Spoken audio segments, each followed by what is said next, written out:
Naruto grabbed her hand and drew her to him, and then he kissed her again after that. They heard the proctor declare that Kankuro had forfeited the match as they made their way slowly to the doors after sharing a kiss.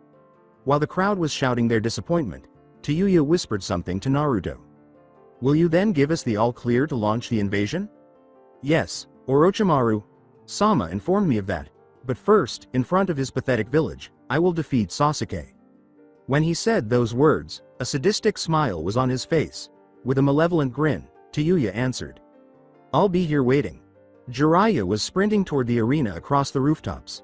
His face was displaying signs of distress. "Oh no, I must warn the elderly man. My source tells me that Orochimaru is going to do just that." A shuriken flew by above the Sannin's head and he ducked quickly. What the fuck? A shadowy figure materialized in front of him, and his eyes grew wide. The man's eyes were dark purple and he was cloaked. Jiraiya gave the man a laugh. "Are you a lapdog for Orochimaru?" The man merely raised his eyes to the face of the Sannin. Gazing into the man's eyes, Jiraiya gasped when he noticed a red circlet encircling each pupil. "It's not possible, Akumagen."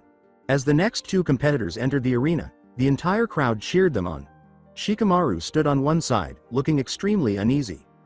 "This is really bothersome." Gaara, standing opposite him, had an expression that was impossible to read.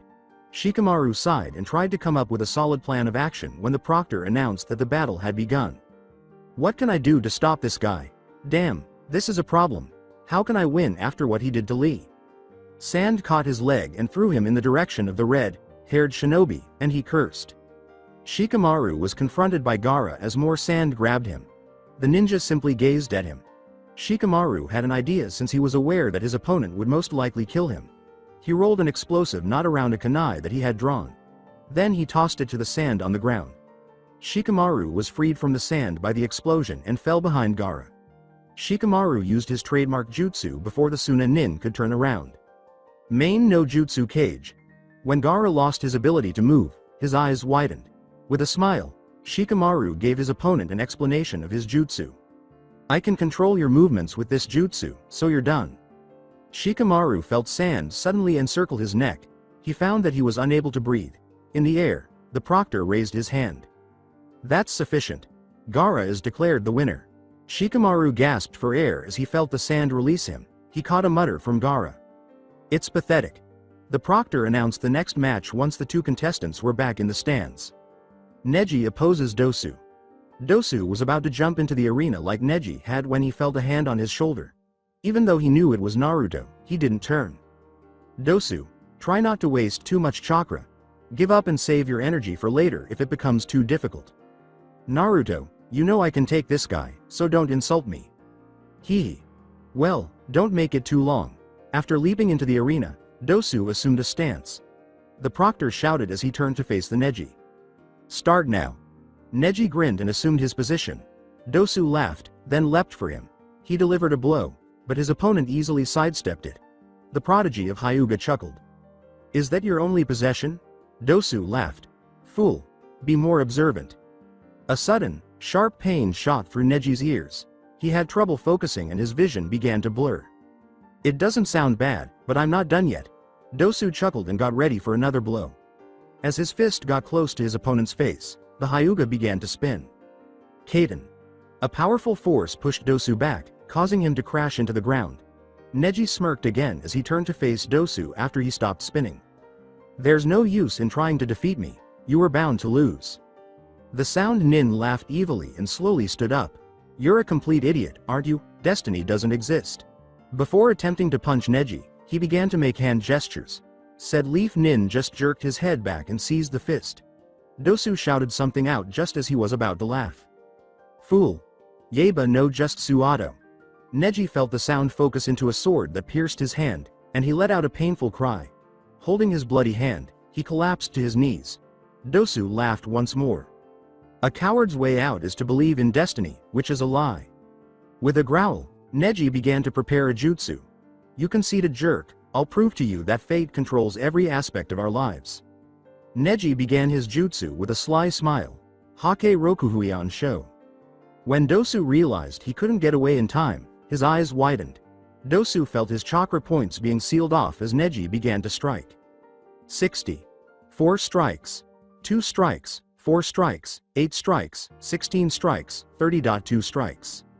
Neji turned to the proctor after glancing at Dosu, who was having trouble moving on the ground. The battle is over, and I've cut off all of his chakra. The sound of laughter interrupted the Hyuga. His eyes widened as he turned to see his opponent standing up. What? How? You were so overcome with rage that you failed to see me put up a barrier. You are destined to lose to me, so I will simply have to try again. Dosu began to sprint in Neji's direction. Fuck destiny. Neji nearly forgot to use the Kaden in his shock. His opponent used all of his strength and the Melody Arm's added effect to punch him in the face when he began spinning, but it was too late. Neji felt the darkness creep in. Make your own choices. Don't hide behind destiny as an excuse, was the last thing he heard before he passed out. After Dosu defeated the Hyuga prodigy, the crowd cheered him on.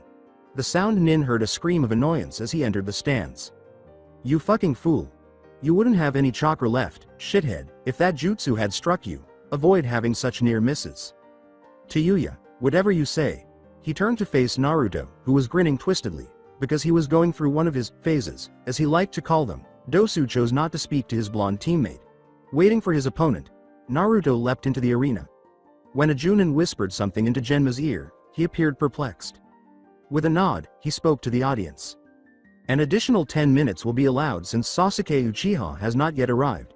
He will be disqualified and Naruto Uzumaki will win by default if he doesn't show up in that amount of time. The crowd let out a lot of angry yells. You can't let that monster win by default, for example. And this is the demon's doing. Don't disqualify him, Uchiha. Naruto just stood there, absorbing the taunts. His smile became even more contorted when Sasuke and Kakashi emerged in the center of the field with just 3 seconds remaining. The proctor glanced at Kakashi and smiled. You're late. Well, Sasuke wasn't killed, was he? No, he just succeeded. That's a relief, I see. Sasuke looked over at Naruto. This is it, isn't it, Naruto? Yes, it is, which is why. Why? We'll make it a fight that no one will ever forget because of this. When Naruto drew a kunai and charged at Sasuke, his eyes grew wide. To avoid the next attack, the Uchiha sidestepped and drew his own kunai. The proctor gave a grin. I haven't even said, go, yet. Naruto leapt into the air and hurled his kunai at Sasuke.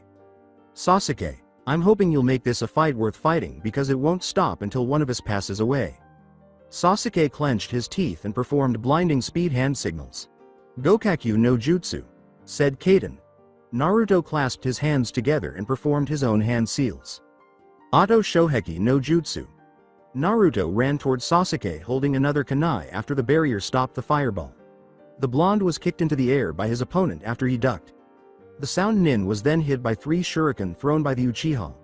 Laughing, Naruto started to spin in the air, successfully avoiding every projectile. He made more seals and aimed his palm at Sasuke after landing on the ground. Sasuke, let's step it up a level. Kase Tama Maruchipuru. With a curse, Sasuke began to run backwards while indicating with his own hands. Shit. Anu Shoheki no Jutsu. Kaden. Sasuke's Sharingan was active as he gazed at Naruto while the flames stopped the bullets. Naruto, this is it. I'm going to defeat you. Funny enough, Sasuke, you're the one going down. It appeared as though they were both focusing chakra into their hands. A bird-like sound came from Sasuke, and lightning gathered around his hand. A blue chakra orb materialized in Naruto's hand, and he grinned savagely. Sakura felt anxious up in the stands. What is that in Naruto's hand, Kakashi? Sensei. Kakashi watched in disbelief. It can't be the... Naruto shouted as he turned to face Sasuke. Sasuke, should we wrap this up? Yes, Naruto, let's get this done. With the intention of killing, they both ran in the direction of one another. Chidori. Rasengan. A huge shockwave swept across the arena as the two attacks collided. In an attempt to overwhelm the other, both genin were putting as much chakra into their attacks as they possibly could. Their arms appeared to pulse and soon started to bleed from the cuts that were developing on them, making it obvious that they were pushing themselves too far. Naruto felt the seal Jiraiya had put on him shatter as Sasuke let out a cry of pain and rage and threw even more chakra into the attack. The blonde poured more of his own chakra into the attack, refusing to use the Kyubis. Both genin eventually let go after reaching their limits. Together, The two attacks produced a huge explosion that even compelled the proctor to leap into the stands. The crowd fell silent as the smoke eventually cleared, causing a loud collective gasp. Naruto was standing above Sasuke, who was on the ground, in the center of the field. After drawing his sword, Naruto aimed the blade at Sasuke's heart. Sasuke screamed and coughed up blood. "Go ahead and finish me if that's what you want to do." Naruto began to laugh, and soon he was laughing uncontrollably. "Haha, Sasuke, you truly are a fool. You are now free to be weak and resist after your village witnessed your defeat." "What does it resist? Don't you see the point of this? Hee. Now that you're immobile." Naruto was joined by two sound Chunin. "You will become Orochimaru's new vessel when you are brought to Otogakure." What Sasuke had just heard was unbelievable. A vessel. Indeed, your Sharingan will be a useful tool in fulfilling Orochimaru's wishes. Oh, and we won't be stopped by your village. What are you saying? Naruto glanced up at the stands, where everyone had dozed off. Now is the moment. Launch the invasion. Initiate the invasion. A huge explosion erupted from the Hokage and Kasuke's seats as soon as he finished speaking. While Sasuke was being taken by two sound Chunin, Naruto just walked in the direction of his teammates. Naruto kicked a Konoha Chunin in the chin after abruptly dodging. He was attacked again from behind, but Naruto dodged it and stabbed him in the back instead. The blonde genin grinned slyly as he arrived at his companions. "This is going to be a really fun experience," Tuya laughed. "Yes, I have been eager to kill some leaf nin for a very long time." With a sigh, Dosu faced Tuya. "You must join the Sound 4 and assist in Orochimaru's battle, Tuya. Since it has already started, I advise you to go now. Whatever the case, at least leave me a few. Hello." Naruto turned to Dosu as the redhead leapt away in the direction of the Hokage battle. "So, should we launch this invasion correctly? Indeed, let's enjoy ourselves. Who should we begin with?" "Well." Naruto turned to face the genin that Sakura had awakened in the stands. Shikamaru, Choji, Ino, and Sakura made up the group. Kakashi was preoccupied with the sound ninjas that were attacking. "What about them? Why don't we demonstrate to them why the shinobi world isn't the right place for them?" Both genin began to sprint in the direction of the stands. The group didn't seem to realize how dangerous things were. They were choosing a strategy. It was Sakura who spoke first. Kakashi instructed us to pursue those sound nin in order to retrieve Sasuke. However, defying Chunin is too risky, a very scared looking Ino said. Just as Shikamaru opened his mouth to speak, he sensed murderous intent behind him. He turned to find Naruto standing directly in front of him. "Naruto." All of the genin turned to face the newcomer. They all appeared to take a step back. Everyone but Shikamaru, who just stood there. Ino spoke to him in a whisper. Shikamaru's move. To the surprise of his teammates, the slothful ninja turned around and discovered a kunai lodged in his abdomen. Naruto punched the Shikamaru out of the way while grinning maniacally. "Shikamaru." No, Ino let out a terrified scream. Then, her expression became unreadable as she turned to face Naruto. "I'll kill you, you jerk." Holding a kunai, she dashed in the direction of the blonde. Naruto just avoided all of her blows. "Oh, this is all you can do, even when you're upset? You will soon join him, so don't worry." With a cracking sound, Naruto grabbed her wrist and forced her to drop her kunai. The girl with the blonde hair let out a cry of agony. After drawing his own kunai, Naruto got ready to make the kill. "Goodbye." The sound genin found himself immobile all of a sudden. He laughed and looked at Shikamaru, who was getting to his feet painfully. "Ah, so you're still alive. Well, that would have been faster." Shikamaru was behind Dosu. Konoha genin said, swiftly stepping aside and letting go of the jutsu that was containing Naruto. Fortunately, Ino was no longer near the blonde. When a big boulder rolled past Dosu, he abruptly moved aside. It turned out to be Choji. Naruto turned to face Dosu after laughing at them. "You deal with these three, Dosu. And you? I have some unresolved matters." Slowly, Naruto's eyes shifted to the pink-haired Kunoichi in front of him. "Hi, Sakura. Chan." Naruto." The cherry blossom suddenly rushed in the direction of her former teammate. Naruto saw how much better she was than before. "I may need to exert myself in this battle, but Sakura is impressive." "Naruto. Why are you doing this? Why? All of a sudden, Sakura was being held against a wall by Naruto's throat. "Because of people who didn't accept me, like you. Individuals who constantly blame me because of He gripped his stomach with his free hand. The Kyubi is to blame. Sakura had tears streaming down her cheeks and was gasping for breath. I'm so sorry, Naruto. It's too late. Sakura began to lose concentration and was about to faint. Something was whispered into her ear by Naruto. I'll do it quickly. Abruptly, he let go and leapt to the side. He glared at the one who had gotten in the way. Kakashi. There was utter panic in Konoha village. Ninjas were fighting and killing some innocent people in the streets. Surprisingly, there wasn't much opposition. Just a handful of Chunin were engaged in combat with the sand and sound shinobi. The invaders had no idea that the civilians were being moved to safety inside the mountains. Jiraiya stood atop the statue of the Yondaime Hokage. The Sannin had trouble breathing. Abruptly, he spun around and seized the cloaked figure's fist in front of him. Really, who are you? According to what you can see, you have the Akumagen, which means. Indicating that I am a member of the Yukami clan. The enigmatic man spoke in a deep, hollow voice. My name is Kyozu Yukami. My clan's last surviving member. Jiraiya let out a sigh. So, until it occurs, Orochimaru is using your lineage? Gamma. Sannin, don't get me wrong, I'm just assisting Orochimaru for my personal gain. Really? That's what all of his lapdogs say, you know. Kyozu laughed. Then he looked directly into the eyes of his opponent.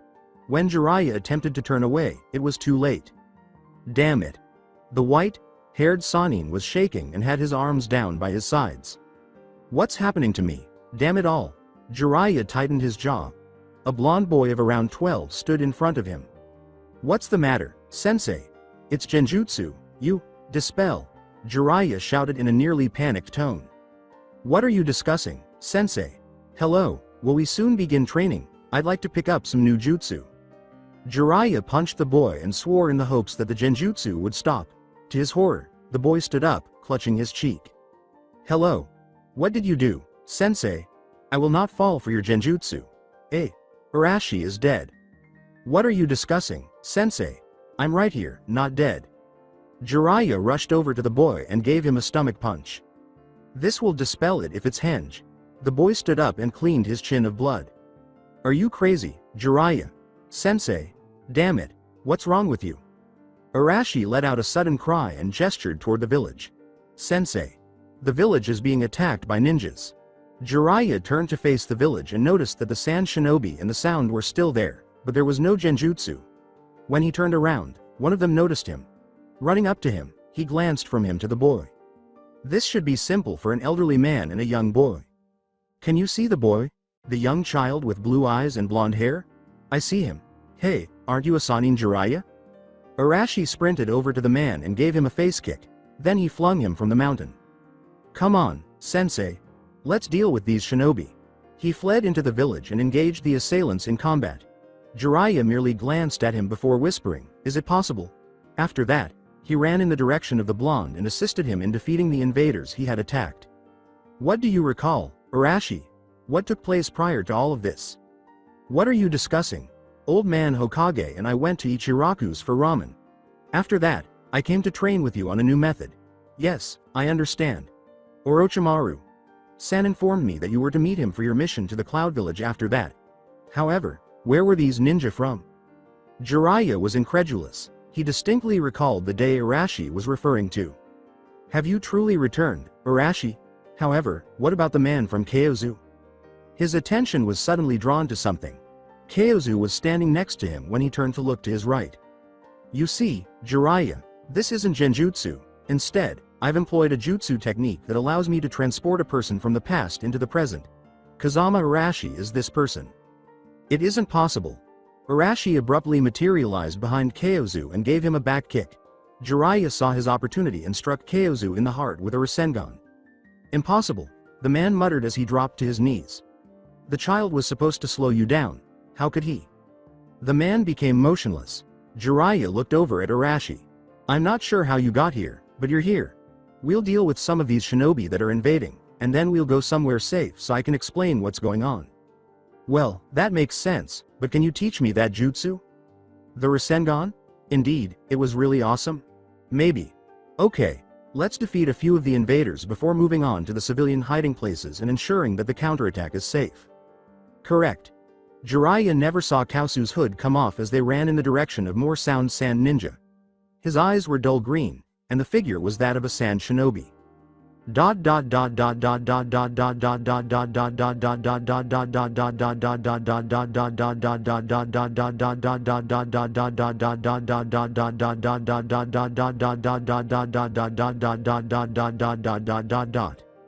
Naruto was gazing at his former sensei in silence. Hi, Kakashi. These interactions between us are becoming really annoying, you know. I used to be lenient with you, Naruto, but I'm not anymore. You're obviously lost. I'll kill you for the sake of the village. A kunai that came from the side stopped Kakashi's lunge at Naruto. He noticed an Anbu standing there when he turned to look at it. How come you're doing this? Help the Hokage, please. It dawned on him abruptly that he was carrying two sound nin. You're one of them, I see. The man's face was exposed when his mask was taken off. Naruto laughed. What are you doing here, Kabuto? Your goal, Naruto, is to eliminate as many shinobi as you can. Kakashi can't get in the way. He could kill you because he is a Chunin. I can defeat him again because I have already done so.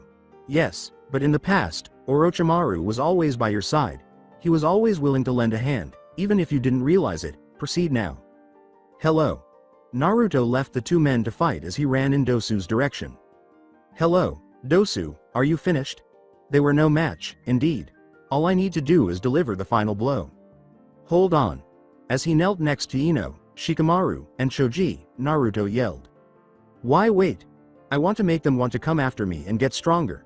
I hope they return and present me with a deserving match.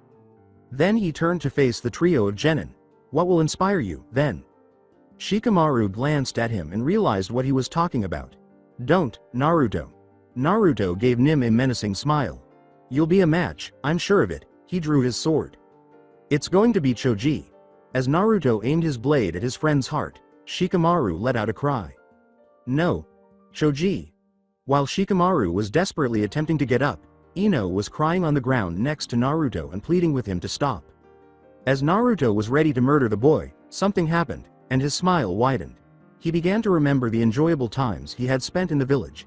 He recalled skipping Shikamaru, Choji, and Kiba's classes.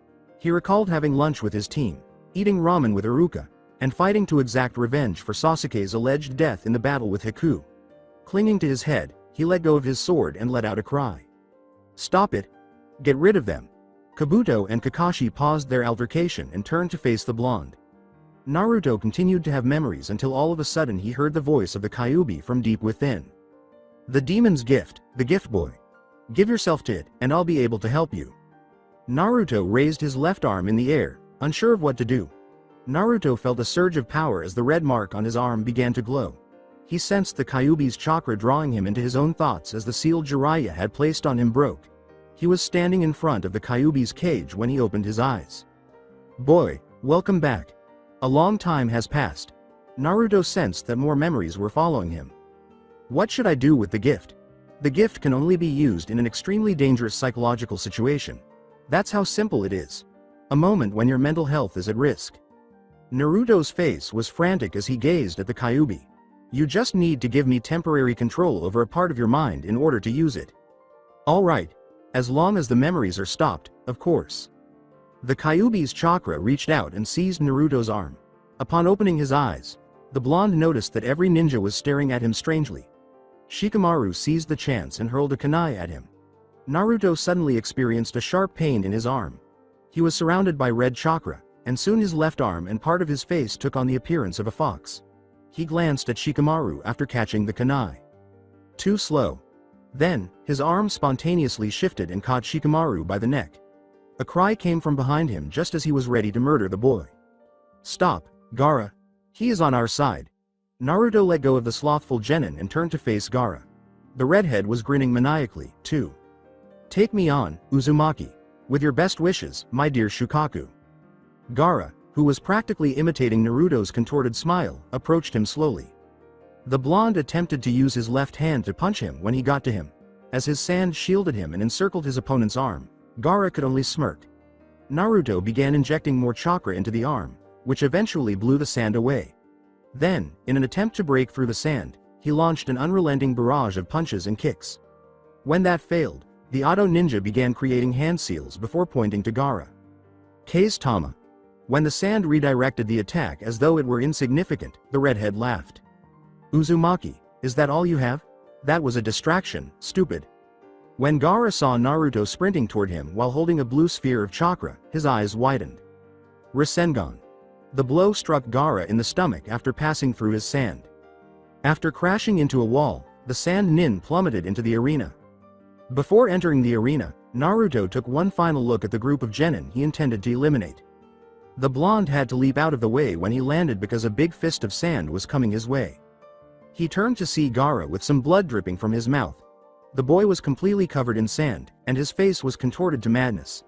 As the sand landed on him, he let out a cry of rage. The sight made Naruto clench his fists. A miniature version of the Shukaku was in front of him. The monster's tail batted him away as he ran in its direction. Naruto was confronted by the creature once more when he stood up. Quickly. The student of the Otokage was struck so severely in the stomach that he lost consciousness. Naruto had taken Gaara's hand and stabbed a kunai in his chest when he was punched. Gaara chuckled as she glanced down at the kunai. A kunai? You are pitiful. With a laugh, Naruto gestured toward the weapon. Take another look, dumbass. When he noticed an explosive tag on it, Gaara looked again and gasped. Naruto jumped backwards when it exploded and chuckled at what he saw. Gaara's physique was utterly distorted. Before long, the sand began to reform it. His golden eyes met the blonde's, and he began to speak. I found my purpose, and I won't return to that loneliness, and that is to murder everyone in order to establish my own legitimacy. He put his hand to his mouth as he ran in Naruto's direction. My prey is you. Jutsu no Suna Masairu. After swiftly dodging the massive sand missile, Naruto heard Gaara yell once more. Suna Masairu no Jutsu Maruchipuru. Despite his best efforts, Naruto was unable to avoid them. He swiftly created a few hand seals and fastened them together. Jutsu no Odashoheki. Naruto saw the sand begin to cover him as the barrier stopped the attacks. He swore and made an unsuccessful attempt to escape. He quickly created hand seals, but the sand completely covered him. Gaara screamed and grinned viciously. Sabaku Q. Once Naruto was rendered completely immobile, Gaara let out another scream. Sabaku Soso. Naruto appeared to be crushed as the redhead laughed uncontrollably. Gaara snarled when she saw Naruto still standing after the sand fell. The blonde was barely scratched by the assault. Gaara was furious, so much so that he was gushing out his desire to kill. Naruto's breathing was labored. Thank you, Kami. I completed the seals on schedule. As Gaara's body began to grow and expand, Naruto gasped. The creature soon reached the height of the arena. When Naruto saw its foot approaching him, he swore. Its enormous hands seized him as he leapt out of the way. The blonde heard excruciating cracking sounds and felt a crushing force overtake him. Pain soon spread throughout his body. After tossing the blonde to the ground, Gaara raised his foot above himself for a final, lethal crush. Naruto's whole body was broken, and he could only lie still. He could only mutter, I can't let Orochimaru's ambition die, when the foot hit the ground. Gaara crushed the blonde with a sadistic log. Red chakra covered his foot and exploded just as he thought it was over. The big beast staggered back into one of the arena's walls. As soon as his foot healed, he turned to face Naruto's lifeless body. Gaara sensed a dark, sinister chakra to his right when he saw the blonde was gone. He turned to see Naruto's body covered in red chakra and fully recovered. He soon had a red tail of chakra behind him as the chakra kept leaking out of the blonde. The moment the chakra in front of him took on a shape of its own was even more terrifying. When it stopped growing, it was roughly the size of Gaara. The body solidified after Naruto performed an odd hand seal. Gaara recoiled at the sight, even in his Shukaku state. A red three-tailed fox the size of a building stood in front of him, and Naruto with a single chakra tail was perched atop its head. The fox glanced at Gaara while Naruto grinned sickeningly. It had a deep voice that seemed to shake the ground when it spoke. Hurry up, Shukaku. The voice in Gaara's mind was telling him to employ a particular jutsu. The redhead screamed out, Tanuki Niri no Jutsu, and made a hand gesture on the Shukaku's head. The creature's golden eyes appeared to come to life as he slept. Yeah, I am now free. The fox caused the Shukaku to suddenly stop its wild laughter. The fox snarled in frustration. On the head of the Kyubi, Naruto gazed at the Shukaku with a gloomy grin, while Gaara stood on the head of the Shukaku,